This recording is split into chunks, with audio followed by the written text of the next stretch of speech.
Hi guys, Kathy Taber-Montgomery here from the sjjournal. Today we are making 5-way cookies. The base ingredients are simple. It's sweetened condensed milk and peanut butter. You'll want to preheat your oven to 375 before we go any further. For the 5-way cookie recipe, the original recipe, they asked you to select one of 5 extra ingredients. Their options were corn flakes, shredded coconut, chopped nuts, raisins, and bran flakes. Those are what they thought were kind of trendy back then, I guess.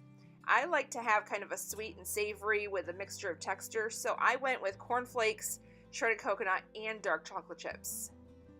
You'll want to make sure that you grease your pan before you put them in the oven. It has peanut butter, it seems greasy, but really the pan needs to be greased so they don't stick.